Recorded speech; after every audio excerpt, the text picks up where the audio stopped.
নমস্কার বন্ধুরা, আমি সুমনা চলে এসেছি আমার রেসিপির ঝুলি থেকে একটা রেসিপি নিয়ে। আশা করি আপনারা সকলে ভালো আছেন, সুস্থ আছেন। আমি আজকে আপনাদেরকে দেখাবো শিমের একটা রেসিপি করে, নিরামিষ শিমের রেসিপি। তো দেখুন, এখানে আমি কতগুলো শিম নিয়ে নিয়েছি। তো শিমগুলোকে আমি এইভাবে আগে শিরাগুলো ছাড়িয়ে নেব। এই যে কচি শিম, সেই জন্য দেখুন শিরাগুলো ছাড়ছে না। এই শিরাগুলো কিন্তু মানে সেদ্ধ হয় না, ভালো লাগে না খেতে। এগুলো তখন মানে ফেলে দিতে হয়। তো সেগুলো যতটা সম্ভব ছাড়িয়ে নেওয়ার চেষ্টা করবেন। এই যে এভাবে আমি শিমের শিরাগুলোকে আগে ছাড়িয়ে নিচ্ছি। আর এখানে আমি সবুজ সবুজ শিমগুলো নিয়েছি, কালো কালো। তো এই কালো শিমগুলো খেতে কিন্তু বেশি ভালো টেস্ট হয়, বেশি ভালো জানেন। তো সেই জন্য এই কালো শিমগুলো আমার ভীষণ ভালো লাগে, আমি এই কালো শিমগুলোকে নিয়েছি। আর শিমগুলোর সাইজটা কিন্তু মানে বড়ও না ছোটও না, মিডিয়াম সাইজের। সেই জন্য শিমগুলোকে আমি আর দুভাগ করিনি, সমস্ত শিমগুলো আমি গোটা গোটা রেখে দিয়েছি। আপনারাও যদি এইরকম সাইজের শিম নেন তাহলে কিন্তু গোটা গোটা রেখে দেবেন, আর তা নাহলে বড় সাইজের হলে অবশ্যই দুভাগ করে দেবেন। তো দেখুন, আমার কিন্তু কথা বলতে বলতে কাটা হয়ে গেল। আর বাকিগুলো আমি আগে কেটে নিয়েছিলাম, আমি আমার পরিমাণ মতো নিয়েছি। যেহেতু এটা শিমের রেসিপি, সেই জন্য কিন্তু এখানে মানে শিমটা বেশি পরিমাণে লাগবে। তো শিমটা আমার কাটা হয়ে গেছে। এবার এর সঙ্গে আমি দেবো আলু। এরকম বন্ধুরা, এখানেও আমি আলুগুলোকে এরকম লম্বা লম্বা করে কেটে নিয়েছি, কারণ শিমগুলো কিন্তু আমার এরকম লম্বা লম্বা আছে, একটু বড় বড় এরকম ধরনের শিমের সাইজগুলো আছে। সেই জন্য শিমের সাইজ অনুযায়ী সামঞ্জস্য রেখে আমি আলুগুলোকে এরকমভাবে কেটে নিয়েছি। তা নাহলে কিন্তু শিম আর আলু মানে সেদ্ধটা কম বেশি হয়ে যাবে, কোনোটা বেশি সেদ্ধ হয়ে যাবে, কোনোটা কম সেদ্ধ হয়ে যাবে। সেই জন্য চেষ্টা করবেন মানে সাইজটা যেন একই রকমভাবে কাটা থাকে। তো এটা রান্না করতে আমার একটা মশলা লাগবে। আমি যে মশলাটা করব সেটা হচ্ছে, এখানে 1 ইঞ্চি মতো আদা কুচি করে নিয়েছি, আর দুটো তিনটে লঙ্কাকে আমি মানে কেটে নিয়েছি। ঝাল অনুযায়ী দেবেন, একটু ঝাল হলে খেতে ভালো লাগে, যেহেতু এটা নিরামিষ রান্না। এখানে নিয়েছি 1/2 চামচ ধনে, আর নিয়েছি জিরে 1/2 চামচ। ধনে আর জিরেটা আমি 1/2 চামচ করে নিয়ে নিয়েছি। একটু বাটা মশলা দিয়ে চেষ্টা করবেন রান্নাটা করতে, তাহলে কিন্তু এটা খেতে বেশ ভালো লাগবে। এখানে একটা বড় সাইজের টমেটোকে নিয়েছি, সেটাকে আমি এর মধ্যে দিয়ে দিলাম। তা আমি এটা পেস্ট করে নেব প্রথমে। এই রেসিপিটার জন্য লাগবে বেশ কিছুটা বড়ি, একটু বেশি করে বড়ি নিলে ভালো হয়। তো এবার চলে যাওয়া যাক সরাসরি রান্নায়। কড়াতে তেল দিয়ে দিয়েছি, তেলটা গরম হয়ে গেছে, আমি বড়িটা দিয়ে দিলাম। এবার প্রথমে আমি বড়িটা একটু ভেজে তুলে নেব। বড়িটা কিন্তু মানে বেশি কড়া করে ভাজবেন না, একটু হালকা করে ভাজবেন, তাহলে খেতে বেশ ভালো লাগে। একটু মানে লালচে রং হলেই বড়িগুলো তুলে নেব। এরকম বন্ধুরা, বড়িটা ভাজা হয়ে গেছে, বেশ একটা কালার চলে এসছে। আমি এবার বড়িগুলো তুলে নিচ্ছি।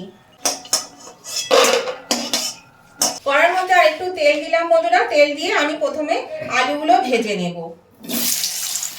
আমি কিন্তু আলু আর শিমটা একসঙ্গেই ভাজবো, তবে প্রথমে আলুটা আমি মিনিট 2 মতন আগে ভেজে নেব।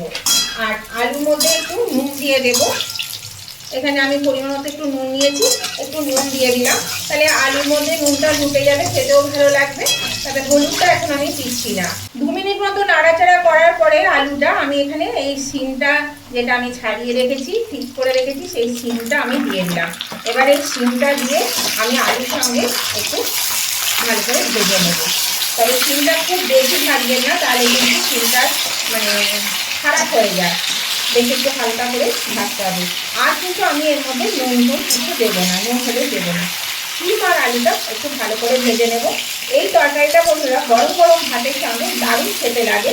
শিম বড়ি আলুর ঝোল, আর এটা একটু ঝোল ঝোল ভাত, আর এটা অসাধারণ খেতে হয়, দারুণ টেস্টি হয়। এইভাবে যদি রান্না করে দেখবেন, যারা শিম পছন্দ করে না তারাও কিন্তু বেশ মানে কেটে কেটে খেয়ে নেবে। এর সঙ্গে আর কোনো তরকারিও লাগে না, এটা খেতে বেশ ভালোই লাগে খেতে। তো চলুন আমি এটা একটু ভাজা ভাজা করে নিই। এরকম বন্ধুরা, শিম আলুটা কিন্তু ভাজা ভাজা হয়ে গেছে। মানে এই যে শিমগুলো ঠিক এরকম ফোসকা ফোসকা করবে, তখনই কিন্তু এগুলো তুলে নিতে হবে। তো এবার আমি এটা তেল থেকে ছেঁকে তুলে নিচ্ছি শিম আলুটা।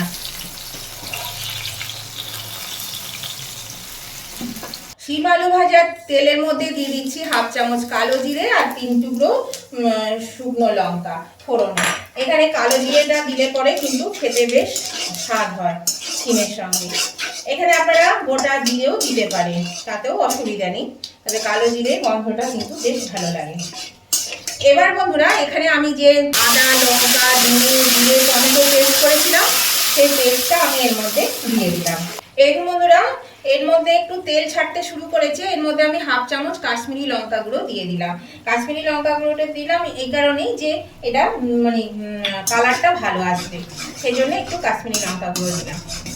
আবার আমি এটা ভালো করে কিন্তু কষিয়ে নেব, এখনো কিন্তু সম্পূর্ণ তেল ছাড়িনি। এটা বেশ ভালো করে যখন তেল ছাড়বে ততক্ষণ পর্যন্ত কিন্তু একটু কষিয়ে নেব। এই বন্ধুরা মশলার কালারটা চেঞ্জ হয়ে গেছে আর তেল ছাড়তেও শুরু করেছে। এর মধ্যে আমি দিয়ে দিচ্ছি ভেজে রাখা আলু আর শিম। এবার আলু আর শিম দিয়ে এটাকে আমি এবার একটু ভালো করে কষিয়ে নেব। আর আঁচটা কিন্তু আমি মিডিয়ামে রেখেছি, মিডিয়ামেই রাখবেন, মিডিয়ামেই মশলা কষাবেন, তা না হলে কিন্তু মশলা পুড়ে যাবে। প্রয়োজন মতন বাড়িয়ে কমিয়ে নিতে পারে। এবার এটা দিয়ে আমি ভালো করে কষিয়ে নিচ্ছি। আর এবার আমি এর মধ্যে দিয়ে দিচ্ছি পরিমাণ মতো নুন আর দিয়ে দেব পরিমাণ মতো হলুদ। নুন হলুদ দিয়ে এবার আমি ভালো করে আবার শিমটা কষিয়ে নেব। এতে কিন্তু বিশেষ কিছু মশলাপাতি লাগে না আর খুব কম মশলাতেই রান্নাটা হয়ে যায় আর খেতেও কিন্তু বেশ ভালো লাগে। এইভাবে মশলাটা আমি ভালো করে মানে কষিয়ে নিয়ে আবার শিম আলু দিয়ে কষিয়ে নিচ্ছি। দেখুন তলে লেগে যাচ্ছে, সেই জন্য আমি এখানে যে মশলাটা বেটেছি সেই মিক্সি ধোয়া জলটা, মিক্সি বাটি ধোয়া জলটা আমি একটু দিয়ে দিলাম।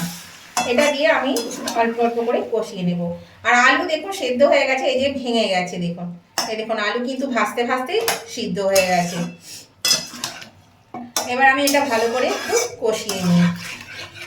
নতুন বন্ধু যারা আমার চ্যানেলে প্রথম এসেছেন, এখনো পর্যন্ত আমার চ্যানেলটা সাবস্ক্রাইব করেননি, তাদের কাছে আমার অনুরোধ অবশ্যই কিন্তু আমার চ্যানেলটা সাবস্ক্রাইব করে আমার পাশে থাকবেন আর পাশে থাকা বেলটা অবশ্যই ক্লিক করে দেবেন। তাহলে আমি যখনই আমার ভিডিও আপলোড করব নতুন নতুন, সাথে সাথে নোটিফিকেশন আপনাদের মোবাইলে পৌঁছে যাবে আর আপনারা কিন্তু সবার আগে আমার ভিডিও দেখতে পাবেন। আর আমার উভয় বন্ধুরা দেখতে দেখতে যদি এখনো পর্যন্ত লাইক দিতে ভুলে গিয়ে থাকেন, যদি আপনাদের রেসিপিটা পছন্দ হয়ে থাকে তাহলে অবশ্যই কিন্তু লাইক বাটনটা একটু প্রেস করে দেবেন। আপনাদের একটা লাইক আমাকে এগিয়ে নিয়ে যেতে অনেকটাই সাহায্য করে। আর আজকের রেসিপিটা যদি ভালো লেগে থাকে, যদি খুব ভালো লেগে থাকে, তাহলে আপনাদের বন্ধু বান্ধব আত্মীয় স্বজন সকলেই যাতে পেয়ে যায় তার জন্য কী করবেন, একটু প্রচুর পরিমাণে শেয়ার করে দেবেন। আর কেমন লাগলো আজকের রেসিপিটা সেটা জানাতে কমেন্ট করতে ভুলবেন না। অবশ্যই কমেন্ট করে জানাবেন আজকের রেসিপিটা আপনাদের কেমন লেগেছে। আপনাদের মিষ্টি মিষ্টি কমেন্টগুলো পড়তেও ভালো লাগে আর একটা কমেন্ট আমাকে পরবর্তী রেসিপি বানাতে অনেকটাই কিন্তু উৎসাহিত করে। সেই জন্য উভয় বন্ধুরা লাইক শেয়ার কমেন্ট করতে একদম ভুলবেন না। অবশ্যই লাইক শেয়ার কমেন্ট করবেন। তো চলুন এটা আমি একটু কষিয়ে নিই আর একটু। এই দেখুন এটা বেশ কষানো হয়ে গেছে, আমি কষিয়ে নিলাম ভালো করে। এবার আমি এর মধ্যে দিয়ে দেব জল। তার আগে প্রথমে দেব এখানে ছোট চামচের 1 চামচ ভাজা জিরে গুঁড়ো দিয়ে দিচ্ছি, স্বাদ অনুযায়ী একটু মিষ্টি, যেহেতু নিরামিষ সেই জন্য একটু মিষ্টি দিতেই হবে। আর ভাজা বড়ি দিয়ে দিলাম। আর দিয়ে দিচ্ছি ওই যে মশলা বাটার যে জলটুকু বাকি ছিল সেই জলটুকু দিয়ে দিলাম। আর দিয়ে দেব একটু গরম জল। গরম জল রান্নায় দিলে কিন্তু রান্নার স্বাদটা ভীষণই ভালো হয়। তো আমাদের কিন্তু সব সময় দেওয়া হয় না বন্ধুরা, সময় বিশেষে হয়ে ওঠে না। তো এখানে আমি একটু গরম জল দিয়ে দিলাম। আর জলটা একটু বেশি পরিমাণে দিতে হবে, তার কারণ বড়ি আর আলুতে কিন্তু জলটা টেনে নেবে। আর এটা একটু ঝোল ঝোল থাকবে, এটা ভাতের সঙ্গে বেশি ভালো লাগে খেতে। যদি আপনারা রুটির সঙ্গে খান তাহলে পরে জলের পরিমাণটা কিন্তু একটু কম দেবেন। এবার আমি এগুলো দিয়ে একটু ভালো করে নেড়ে চেড়ে দিচ্ছি, দিয়ে আমি ঢাকা দিয়ে দেবো 5 থেকে 7 মিনিটের জন্য। আলু কিন্তু সিদ্ধ হয়ে গেছে, শিমও প্রায় সিদ্ধ হয়ে গেছে, একটু আর একটু সিদ্ধ হবে, সেই জন্য শিমটা একটু সিদ্ধ হবে। এটা ভালো করে নাড়াচাড়া করে দিলাম। এর মধ্যে এবার 3টে চেরা কাঁচা লঙ্কা দিয়ে দিলাম, দিয়ে আমি এটা ঢাকা দিয়ে দিচ্ছি। এরকম বন্ধুরা আমি ঢাকাটা খুলে দিচ্ছি, 5-7 মিনিট পরে আমি আবার ফিরে এলাম।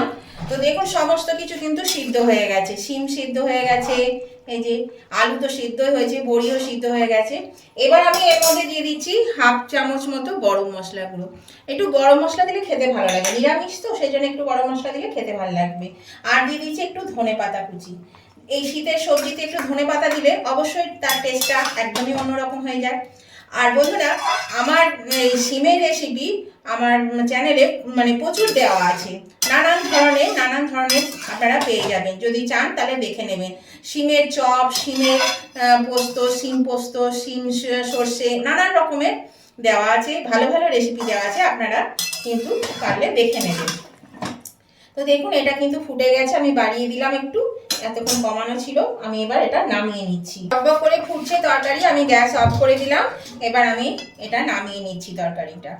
এই দেখুন বন্ধুরা, আমি নামিয়ে নিয়েছি, এটা হয়ে গেছে। দেখুন দেখতে কতটা সুন্দর হয়েছে, আর খেতেও কিন্তু ততটাই ভালো হয়। আর গরম গরম ভাতের সঙ্গে, শীতকালে ধোয়া ওঠা ভাতের সঙ্গে খেতে তো অসাধারণ লাগে। একবার হলেও কিন্তু আপনারা এইভাবে বানিয়ে খেয়ে দেখবেন, খুবই ভালো লাগে খেতে। তো ভালো লাগলে অবশ্যই কিন্তু সকলেই লাইক শেয়ার কমেন্ট করতে ভুলবেন না। নতুন বন্ধুরা সাবস্ক্রাইব করে আমার পাশে থাকবেন, আর পাশে থাকা বেলটা অবশ্যই ক্লিক করে দেবেন। তাহলে আজকের মতন আমি ভিডিওটা এখানেই শেষ করছি। আবার আমি নতুন ধরনের কোনো ভিডিও নিয়ে চলে আসবো। ততদিন আপনারা ভালো থাকুন, সুস্থ থাকুন। Tata, bye bye.